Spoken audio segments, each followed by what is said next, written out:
믿음이 참으로 중요하다라고 여러분 다 동의하실 거예요.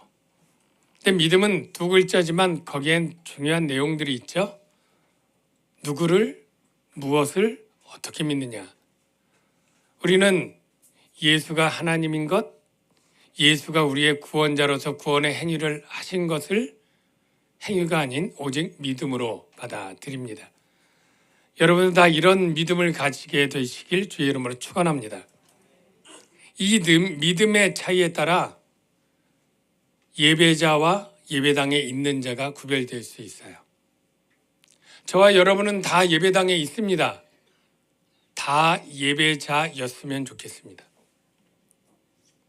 교회와 교회 다니는 자가 구별됩니다. 저와 여러분이 예수님을 진심으로 믿으면 다 교회입니다. 교회를 다니는 자가 아닙니다. 교회를 다니는 자 중에 예배당에 있는 자 중에 믿음이 없는 자가 있을 수 있고 그 사람은 함께 예배당에 있지만 예배자가 아니며 함께 교회를 오가지만 교회는 아닌 것입니다. 구원도 아닌 것이죠.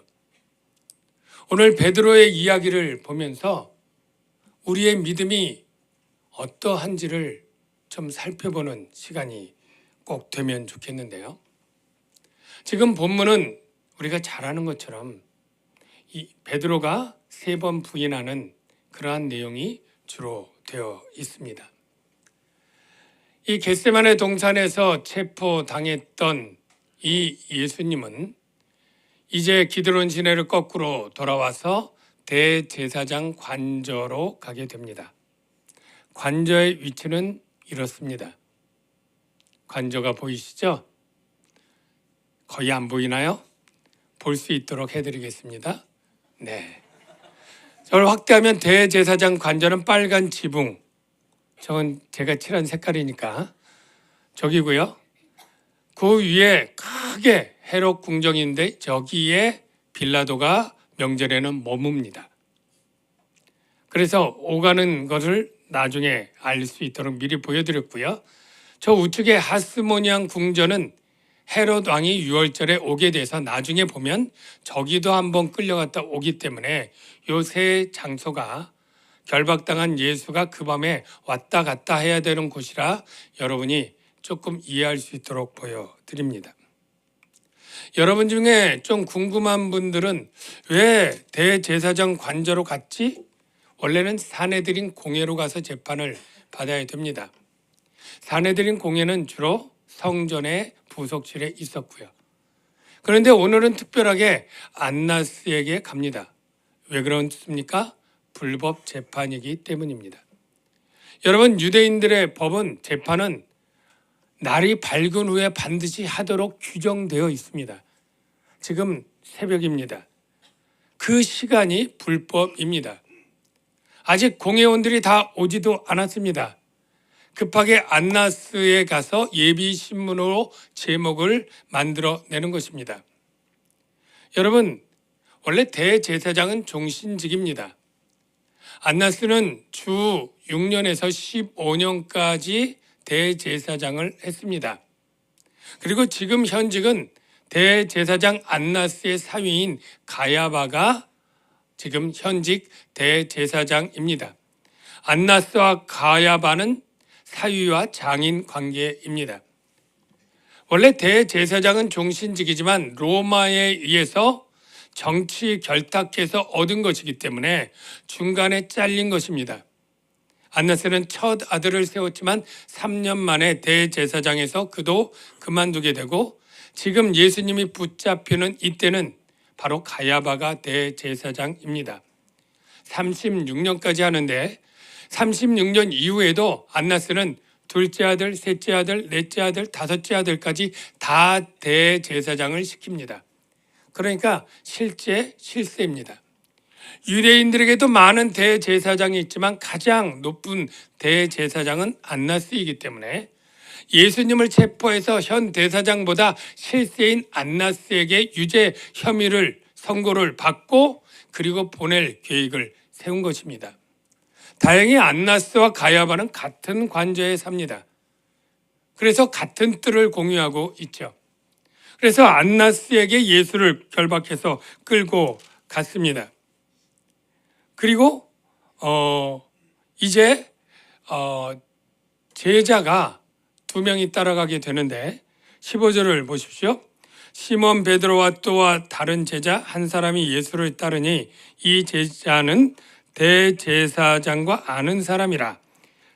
예수와 함께 대제사장의 집들에 들어가고, 여기 시몬 베드로하고 또 다른 제자가 예수를 따랐는데 이 또 다른 제자가 누굴까요?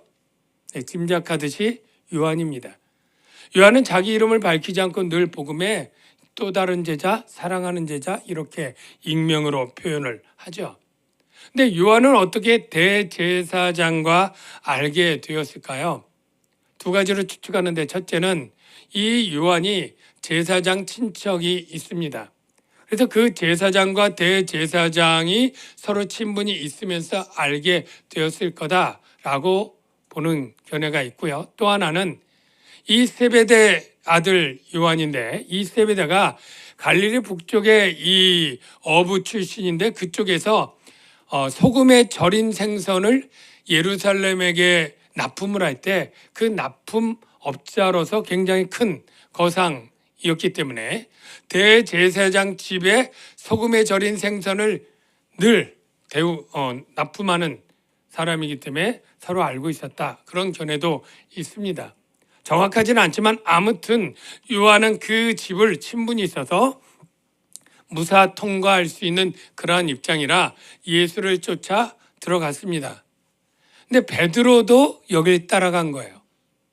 여러분, 베드로는 왜 따라갔을까요? 다 도망갔는데 10명의 제자보다 특별히 정말로 주님을 더 사랑해서 그럴까요? 저는 이렇게 생각합니다. 자기가 한 말 때문에 올무가 되어서 가지 않을 수밖에 없었다, 이런 생각이 드는데요. 이 사건 전에 바로 정말 잉크가 마르기 전에 정말 글씨처럼 그 한 말이 침도 다 삼키기 전에 이런 말을 했습니다. 예수께서 제자들에게 이르시되 오늘 밤에 너희가 다 나를 버리리라. 베드로가 대답하여 이르되 모두 주를 버릴지라도, 제자들 다 버릴지라도 나는 결코 버리지 않겠나이다. 얼마나 호언장담했습니까? 그런데 바로 예수님 체포 당할 때 이 말을 자기만 아는 게 아니라 제자들도 다 듣고 알 텐데 나중에 이 말에 대해서 책임을 져야 되는 어떤 부담감 가지고 가지 않았을까요? 저는 이런 이유가 한 8, 90% 된다고 생각이 되고요. 또 하나 이유가 있다면 베드로는 끝까지 대역전의 상황을 좀 기대한 면도 있다고 생각합니다. 예수님이 극적으로 갔을 때, 나중에 체포당하고 할 때 기적적으로 12명 더 되는 군단을 통해서 기적적 승리를, 반전의 승리를 하게 될 때 거기 따라간 나와 요한은 특별히 영의정, 자의정, 우의정은 따놓은 당상이다. 아마 이런 기대도 없잖아 있었을 것 같이 보여집니다. 어쨌든 그렇게 따라갔는데 일단은 들어갈 수가 없으니까 문 밖에 서서 있게 되었고요. 들어간 요한이 이제 밖으로 나가서 문 지키는 여종에게 저기 내가 아는 사람인데 좀 들여보내줘, 이렇게 얘기를 합니다. 그랬더니 그 여종이 일단 베드로 들어올 때 묻습니다. 17절 한번 볼까요?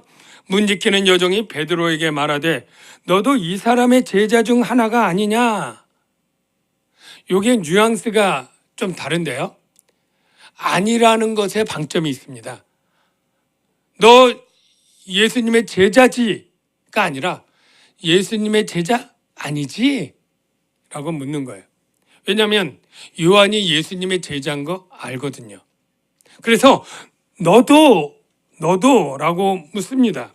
너도 이 사람의 제자 중 하나는 아니겠지?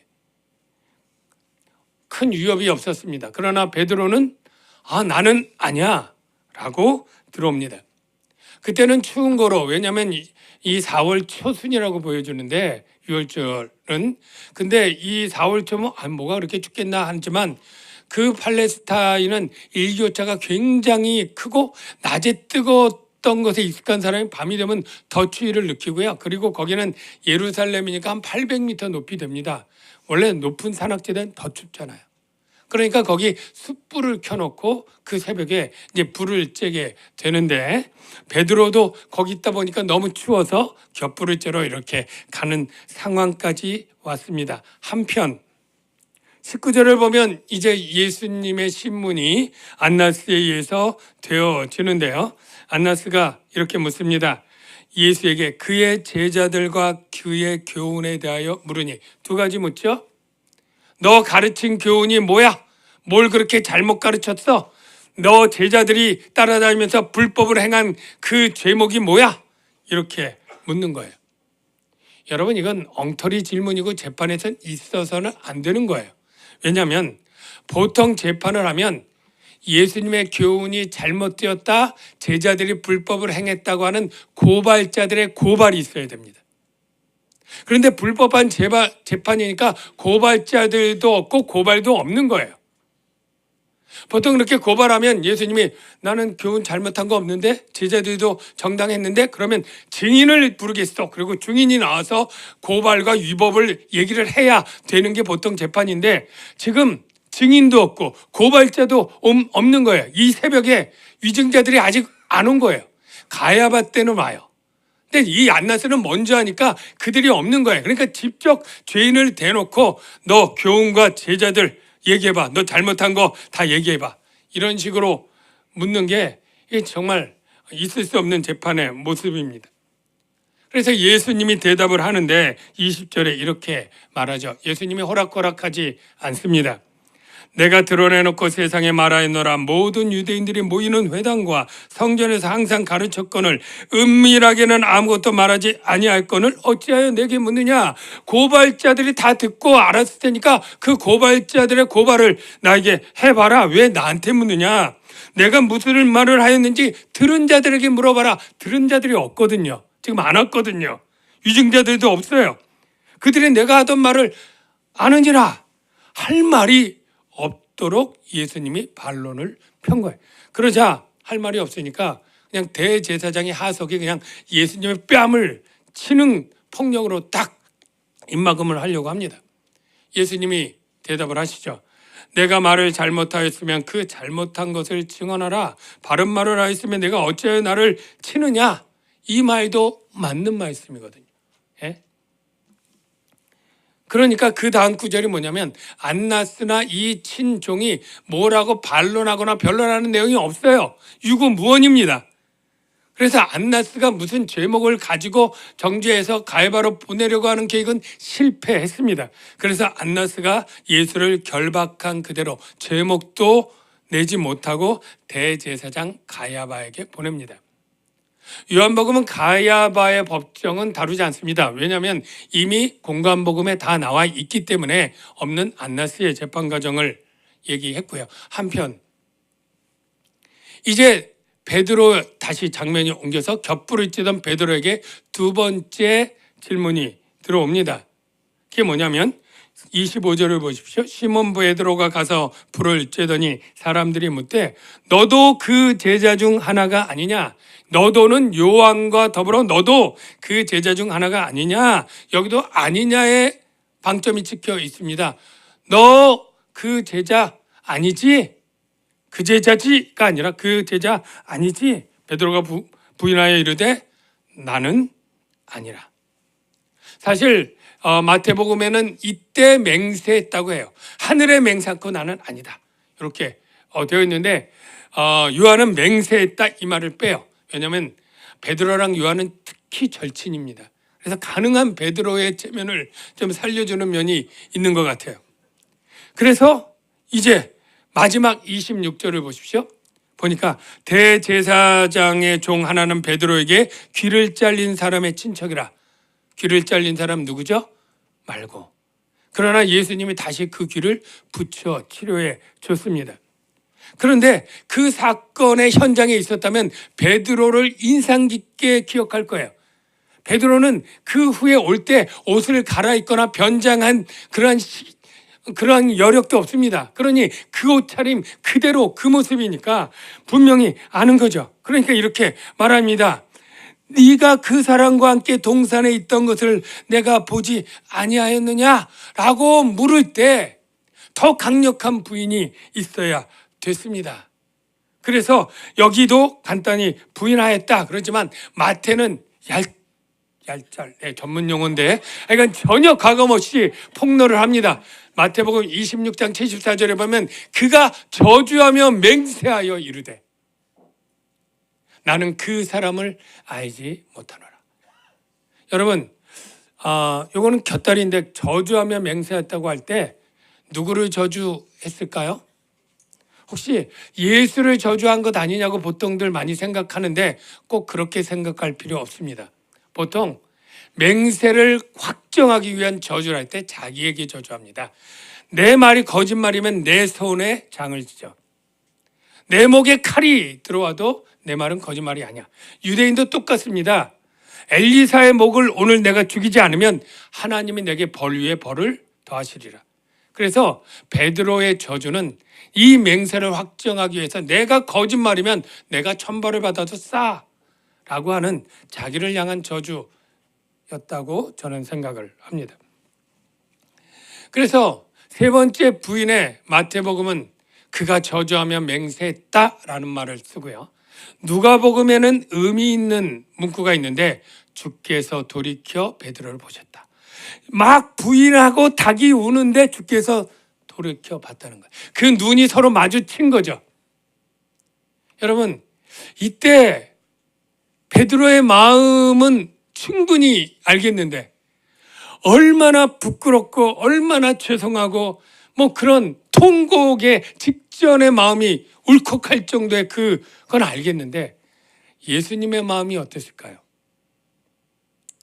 어떤 사람은 예수님도 블루투스 너 맞아 뭐 시저가 그랬던 것처럼 내가 믿었던 베드로 너 맞아 뭐 이렇게 했을 것 같다라고 생각하는 사람도 있는데요. 절대 그렇지 않습니다. 예수님은 배신감에 치를 떨거나 분노하거나 그러지 않았습니다. 왜냐하면 이미 너무나 분명하게 아셨거든요. 조금이라도 베드로가 그때 내가 기도를 해가지고 베드로가 조금 마음의 신경의 변화가 있어서 한 번, 두 번 부인하다가 세 번째는 그래 맞다 내가 예수님의 제자다 나를 옥으로 쳐넣든지 나도 죽는 데까지 가기로 말했으니까 나를 죽여다오 뭐 이럴 것을 조금이라도 기대했을까요? 전혀 아닙니다. 진실로 주님의 예언은 100% 확정적인 예언이죠. 오히려 주님은 베드로를 위해 기도했다고 해요. 어떻게 기도했느냐면 그 기도 내용이 굉장히 오늘 주제와 관련된 것인데 베드로의 믿음이 떨어지지 않기를. 뭐라고요? 믿음이 떨어지지 않기를. 믿음이 떨어지지 않기를 할 때도 우리가 베드로가 믿음이 있어가지고 부인하지 않는 자리까지 나가는 보다 그거 아니고요. 다른 게 있습니다. 자, 누가복음 22장 31절에 예수님의 기도를 볼게요. 시몬아 시몬아 보라 사탄이 너희를 밀가부르듯 하려고 요구하였으나 그러나 내가 너를 위하여 기도하는데 내 믿음이 떨어지지 않기를 기도하였다.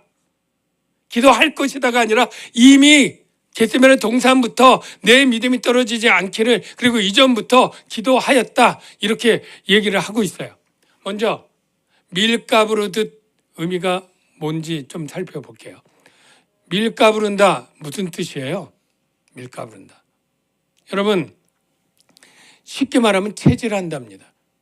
밀이랑 껍질이랑 어떤 혼합물이 섞여 있을 때 밀만 빠져나갈 수 있는 굵기의 채로 구멍을 내서 채질을 하면 밀가루만 빠져나가고 밀보다 크거나 이상한 것들은 거기 걸리겠죠. 자, 왜 이 단어가 여기 있느냐면 자, 예수님의 백성들, 예수님의 제자들은 어떤 사람이냐면 순수한 믿음이 있는 사람들만 그 나라 백성이고 그 나라 제자예요. 사탄이 왜 제자들을 밀가부르듯 하려고 요구합니까? 너 제자라고 믿고 있는 저 12명 네가 믿음이라고 있고 하나님의 백성이라고 하지만 사실은 가짜야. 가짜 믿음이야. 네 백성 아니야? 나한테 다 넘겨. 이렇게 요구를 했다는 거예요. 제자들의 믿음이 사탄이 거짓이라고 주장하면서 달라는 거예요, 자기에게. 그래서 예수님은 아니야, 내가 그 믿음이 떨어지지 않도록 기도할 수밖에 없었다는 거예요.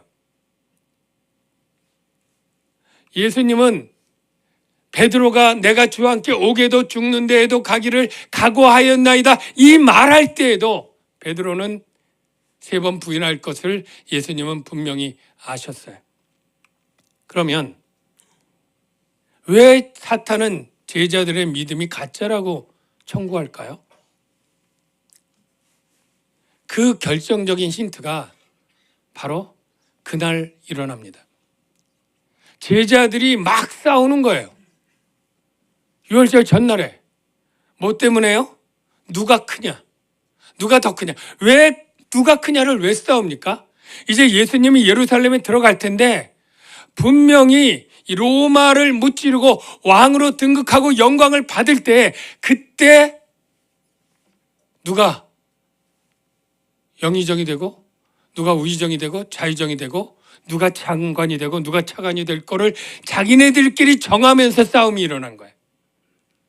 그들은 예수님이 믿음으로 가는 나라, 하나님의 나라, 내 나라는 이 나라와 다르다라고 그토록 3년 동안 하나님 나라, 너희는 먼저 그의 나라와 그의 의를 구하라고 그렇게 가르쳤건만 아직도 이 3년 지나 예수님이 죽기 전에도 뭐에 관심이 있어요? 세상 나라. 세상 나라에만 관심 있는 그들의 믿음이라고 할 수 있겠어요? 며칠 전에는 야고보와 요한이 예수님 찾아옵니다. 이제 예루살렘에 가서 영광중에 들어가면 우리 야고보하고 요단 그 엄마랑 찾아와서 치맛바람으로 와가지고 얘네 우편에 좌편에 앉게 해주세요. 이게 다 뭐예요? 그들이 3년 동안 따라다녔지만 결국은 주의 나라에는 관심이 없고 세상 나라에 관심이 있다고 하는 이것은 참 믿음이 아닌 것이죠.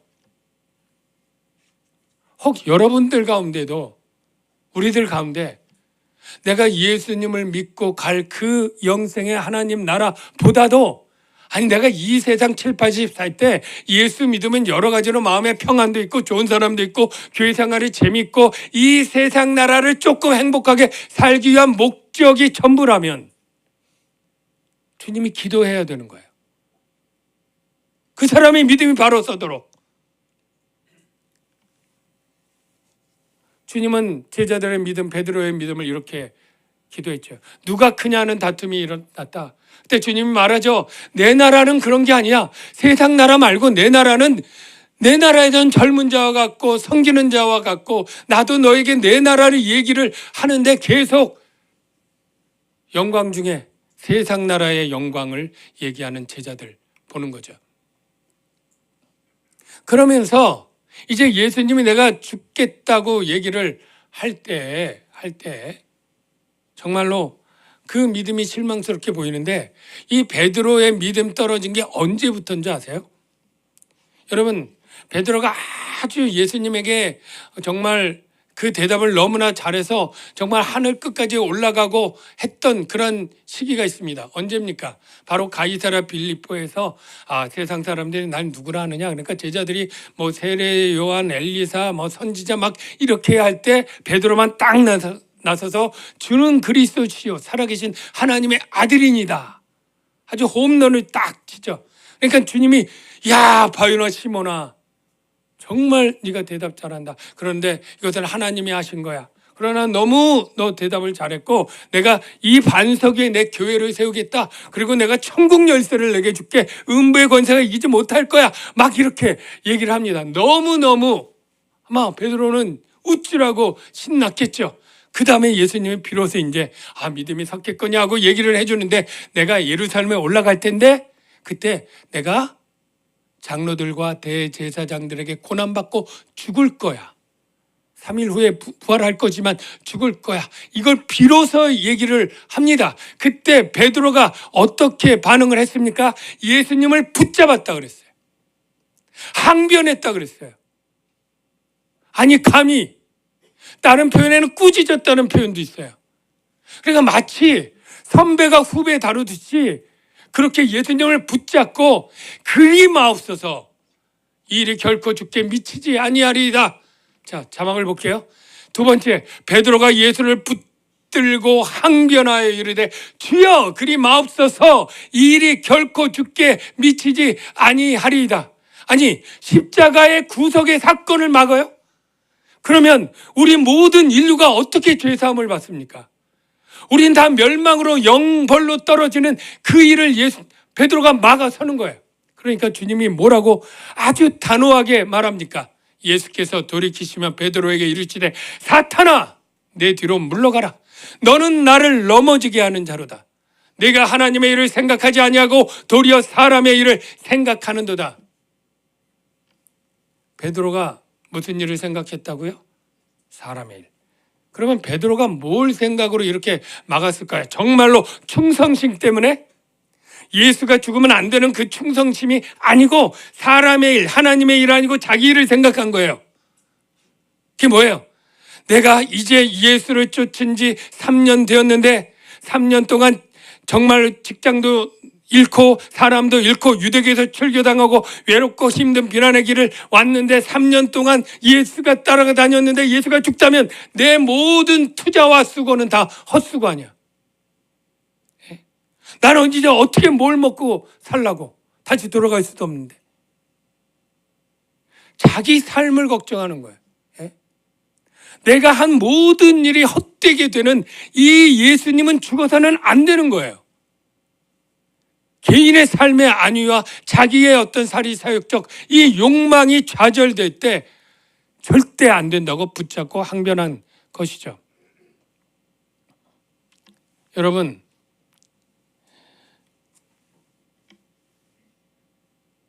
이때에 바로 베드로의 믿음은 이미 일그러지고 찌그러졌습니다. 올바른 믿음이 아니에요. 그래서 그 상태의 베드로가 마지막에 예수님 앞에 호언장담한 것도 일그러진 믿음입니다. 다시 한번 그 말씀을 보면 예수께서 제자들에게 죽는다고 얘기를 할 때 너희가 다 나를 버리리라 이렇게 얘기를 하자 베드로가 대답하여 이르되 모두 주를 버릴지라도 나는 결코 버리지 않겠나이다 대답을 했고요. 예수께서 이어서 말합니다. 내가 진실로 내게 이르노니 오늘 밤 닭 울기 전에 네가 3번 나를 부인하리라. 예수님 분명히 알고 얘기해요. 근데 그 말도 부정하죠. 베드로가 이르되 내가 주와 함께 죽을지언정 주를 부인하지 않겠나이다. 주님이 부인한다고 하는데 감히 그때라도 제가 잘 몰랐지만 정말 그런 일이 있나요? 정말로 죄송합니다. 부끄럽습니다. 저를 긍휼히 여겨주십시오. 뭐 이렇게 나와야 되는 거죠. 근데 부인하지 않겠다요. 그러니까 다른 모든 제자도 다 덩달아서 나도 절대 안 부인할 겁니다. 이렇게 얘기를 한 거죠. 이게 믿음이 떨어진 증거예요. 여러분, 아담이 태초에 왕 같은 권세를 누렸잖아요. 모든 피조물의 왕이었잖아요. 이름 다 지어주고 자기가 역할 다 부여하고 이러면서 기고만장 하늘까지 올라갑니다. 그래서 나중에는 하나님 없어도 나 살만하겠어요. 내가 하나님 노릇하고 내가 판단하며 살겠어요. 내가 잘할 수 있겠어요. 이때 그는 타락하는 거예요. 똑같습니다. 베드로가 자신만만할 때 그의 믿음은 바닥인 거예요. 하나님을 의지할 필요가 없어요. 자기를 믿는데 내 열심과 노력으로 잘할 수 있는데 여러분 신앙생활 할 때 내가 잘할 수 있다. 그때가 위험합니다. 우리가 왜 예수님을 믿습니까? 내가 안 되기 때문에 아니에요?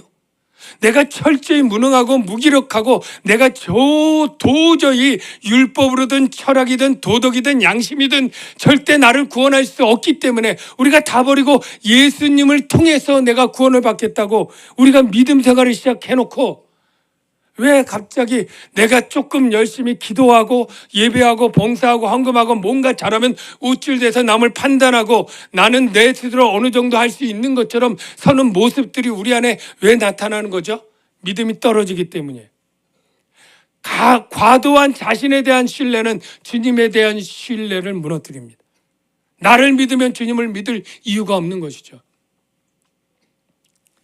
사랑하는 성도 여러분, 주님은 베드로의 믿음이 3번 부인하지 않기를 바라는 그러한 믿음의 기도를 한 게 아니고, 그가 이 3번 부인하면서 철저히 망가지고 무너지고 자신에 대한 기대가 일말의 일고도 없도록 만드시는 거예요. 나는 도무지 내 스스로 할 수 없구나.